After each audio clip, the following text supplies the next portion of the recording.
नमस्कार दोस्तों, स्वागत है एक नए वीडियो में। आज के वीडियो में हम बात करने वाले हैं कि एसओपी क्या होती है और एसओपी कैसे बनाई जाती है।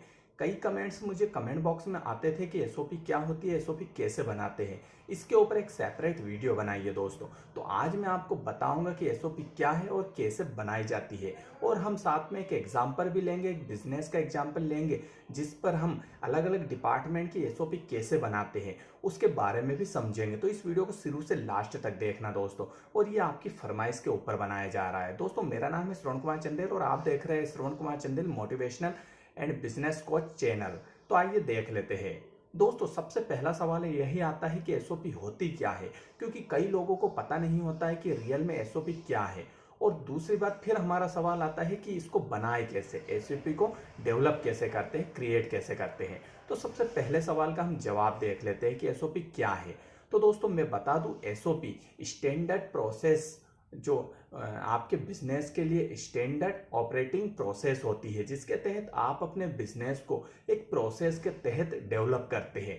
यानी कि जो आपकी एचआर टीम होती है उसकी क्या अकाउंटेबिलिटी है, क्या उसकी रिस्पॉन्सिबिलिटी है, आपके एम्प्लॉय जिस भी डिपार्टमेंट को हैंडल कर रहे हैं, जिस डिपार्टमेंट को संभाल रहे हैं, उसके लिए उनकी प्रोसेस क्या है, उनकी एसओपी क्या है, वो किस काम के लिए अकाउंटेबल है और किस काम के लिए कौन रिस्पॉन्सिबल है। ये पूरी मेथड एसओपी के तहत आती है। तो हम यहीं पर इस वीडियो में हम बात करेंगे, और जो एग्जाम्पल लेंगे वो हम लेंगे एक प्राइवेट स्कूल का। यानी कि एक प्राइवेट स्कूल का मैनेजमेंट कैसे किया जाता है। हम प्राइवेट स्कूल का मैनेजमेंट इसीलिए ले रहे हैं क्योंकि हमारे बहुत सारे व्यूअर्स ने मांग की थी कि प्राइवेट स्कूल की एसओपी बना के दिखाइए, तो हम उसी के ऊपर पूरी प्रोसेस लेके चलेंगे।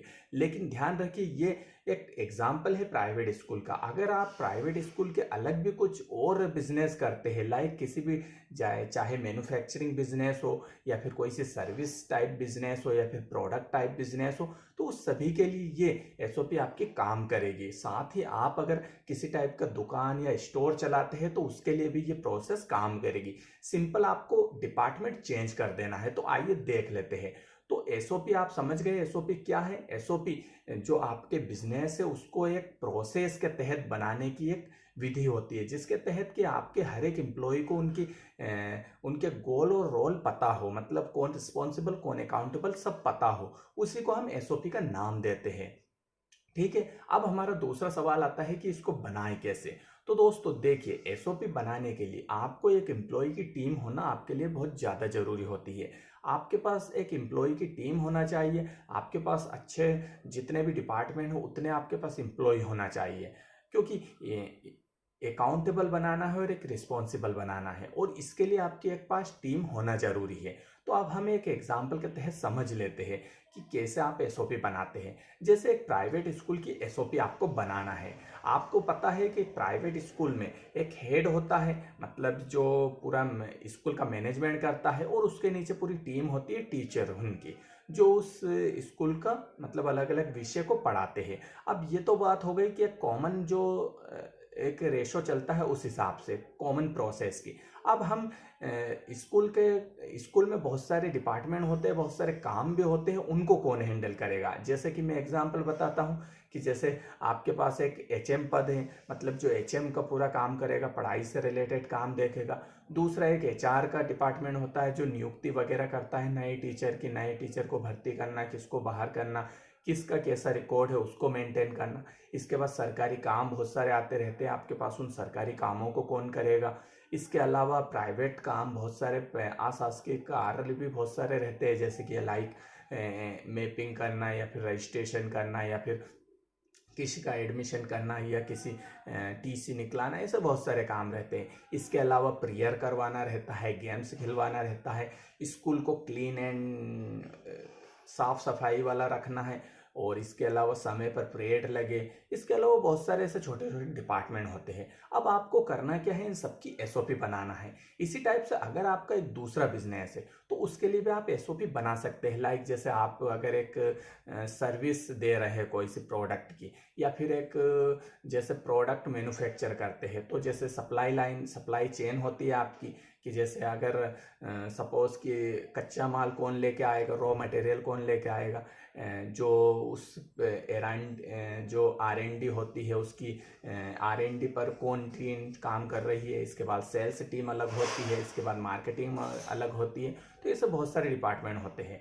हम वापस चलते हैं प्राइवेट स्कूल के ऊपर। तो अब इसकी आपको एसओपी बनाना है। जैसे लाइक आप एक एक डिपार्टमेंट हम लेके चलते हैं, जैसे एचएम का डिपार्टमेंट लेके चलते हैं। तो आपको सबसे पहले इन डिपार्टमेंट उनको नाम देना है, मतलब इनके जो हेड है उनको नाम देना है। लाइक जैसे आपकी एक ब्रांच सेपरेट है तो आप दे सकते हैं कि एचएम का पद BHRO नाम रख सकते हैं। BHRO मतलब ब्रांच, HM मतलब हेड मास्टर ऑफिसर, ठीक है, BHRO। इसके बाद जो ह्यूमन रिसोर्स का डिपार्टमेंट संभालता है, मतलब टीचर की नियुक्ति करना और सरकारी काम करना, तो उसके लिए आप BHRO दे सकते हैं, मतलब ब्रांच ह्यूमन रिसोर्स ऑफिसर। इसके अलावा BTO जो ट्रांसपोर्ट संभालता है, ब्रांच ट्रांसपोर्ट ऑफिसर। इसके अलावा आप BPRO दे सकते हैं, मतलब जो ब्रांच है वो पब्लिक रिलेशन ऑफिसर जो रहता है उसे BPRO नाम दे सकते हैं। तो इस टाइप से अलग अलग डिपार्टमेंट हो जाते हैं। अब हम एक डिपार्टमेंट की बात करते हैं कि जैसे आप क्या है कि BHRO, ठीक है, जो है BHRO की बात कर लेते हैं, या फिर BHMO की बात कर लेते हैं, जो हेडमास्टर का काम देखता है। तो देखिए BHMO का काम क्या है कि पूरी पढ़ाई से रिलेटेड, अब पढ़ाई से उसकी रिस्पॉन्सिबिलिटी क्या है, मतलब पढ़ाई से रिलेटेड पूरा काम देखना है उसे। इसके अलावा वो पढ़ाई से रिलेटेड पूरी काम देखेगा और बच्चों को कैसी क्या पढ़ाई हो रही, कैसे कब परीक्षा लेना है, कब उनकी पढ़ाई में क्या देना है, उनको क्या सिखाना है, सब कौन देखता है, HM देखता है, ठीक है। इसके अंडर में यही काम है, आपने ये उसको काम दे दिया कि तुझे ये काम करना है।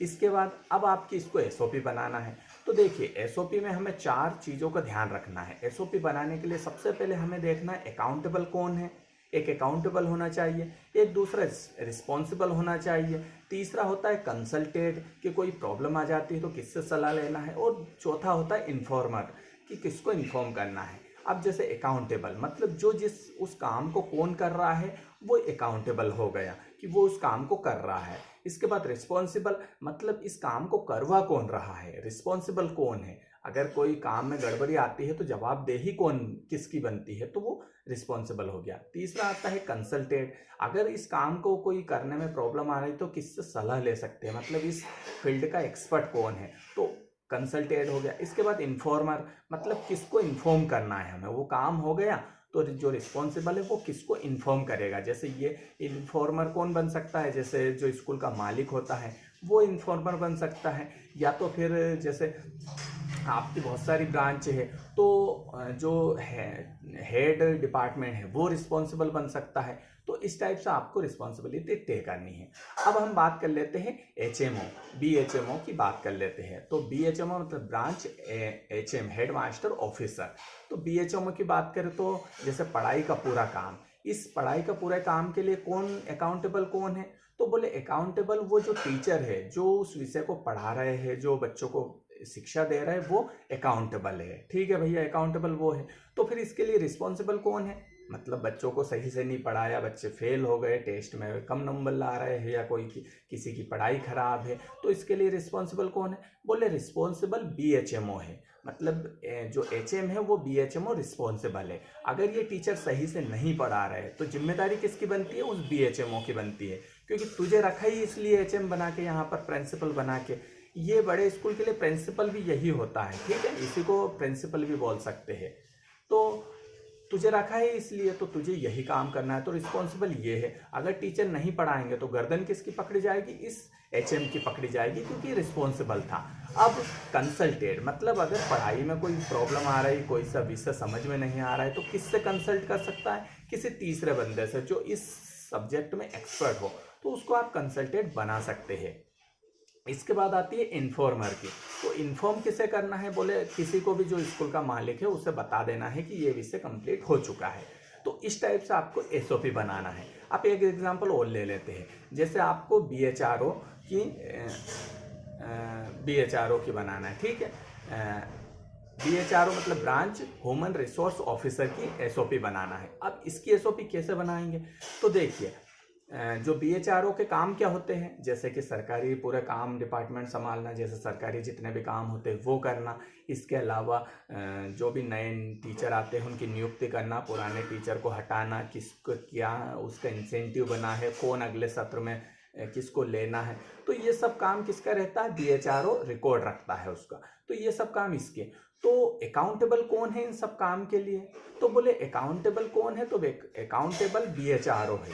इस काम को कौन कर रहा है, बीएचआरओ कर रहा है। हालांकि उसकी कोई अगर स्कूल बड़ा है और बहुत सारी ब्रांचें हैं तो उसकी एक खुद की टीम भी हो सकती है 2 से 5 लोगों की, तो वो अकाउंटेबल बन जाते हैं। लेकिन अभी हम जैसे एक छोटे स्कूल को लेकर, मतलब एक सेपरेट स्कूल को लेकर चल रहे हैं जिसमें 1000 के अकॉर्डिंग बच्चे हो, उसको लेकर चल रहे हैं। ज़्यादा भी हो सकता है, कम भी हो सकते हैं, 2000 बच्चे तक भी ये संभाल सकता है, इसकी कोई टीम की आवश्यकता नहीं है। तो अकाउंटेबल कौन है, बोले बीएचआरओ अकाउंटेबल है। ठीक है, अब इस काम के लिए रिस्पॉन्सिबल कौन है, जैसे कि अगर कोई सरकारी काम हुआ वो समय पर नहीं हुआ, वो सरकार की तरफ से सरकारी डिपार्टमेंट की तरफ से कोई नोटिस आ गया, तो इसके लिए कौन जवाबदार है, बोले रिस्पॉन्सिबल कौन है, तो बोले रिस्पॉन्सिबल बीएचएमओ है, क्योंकि इसको ये एचएम है, पूरे स्कूल की जिम्मेदारी भी इसी की है, तो ये इसके लिए रिस्पॉन्सिबल है। इसको देखना है कि जो बीएचआरओ है वो सही से काम कर रहा है या नहीं कर रहा है, ठीक है, वो देखना है। इसके बाद कंसल्टेट, मतलब कोई से काम में तक सरकारी काम में कोई समस्या आ रही है, कुछ बन नहीं रहा है, कुछ समझ नहीं आ रहा है, या कोई से जानकारी है उसको कैसे बनाई जाती है, तो किसी कंसल्टेंट से सलाह ले सकते हैं। जैसे कि स्कूल में सबसे पुराना कोई टीचर हो जो कई साल से अनुभव है, या फिर अन्य जगह से वो अनुभवी टीचर 15-20 साल का अनुभव है उसके पास, तो उसको आप कंसल्टेंट बना सकते हैं कि यार इस काम के लिए, सरकारी काम के लिए ये कंसल्टेंट रहेगा। इसके बाद इन्फॉर्मर, किसको इन्फॉर्म करना है, वही स्कूल मालिक को इन्फॉर्म करना है, या फिर जो हेड ऑफ डिपार्टमेंट है उसको इन्फॉर्म करना है। तो इस टाइप से आपको एसओपी बनाना है। अब आप इस वीडियो को एक बार में तो नहीं समझ पाएंगे, इसको बार बार घुमा फिरा के देखिए, बार बार इसको रिपीट करिए, आप खुद ब खुद समझ जाएंगे कि कैसे आपको इसको बनानी है, कैसे इसका मैनेजमेंट करना है। ठीक है, और साथ में इस चैनल को सब्सक्राइब नहीं किया तो कर लेना, मैं ऐसे ही लेटेस्ट वीडियो आपके लिए लाता रहता हूं। तो इस बेल आइकन को हिट कर देना और इस वीडियो को सब्सक्राइब कर लेना, चैनल को सब्सक्राइब कर लेना। मिलते हैं दोस्तों नेक्स्ट वीडियो में, और कुछ भी सवाल हो तो मुझे कमेंट बॉक्स में कमेंट करना। इसके ऊपर में है प्राइवेट स्कूल को और भी मैनेजमेंट कैसे किया जाता है, उसके ऊपर भी मैं वीडियो बनाने का प्रयास करूंगा। साथ में अगर आपका दूसरा बिजनेस है तो इसी टाइप से आप बिजनेस को डेवलप कर सकते हैं। मिलते हैं नेक्स्ट वीडियो में।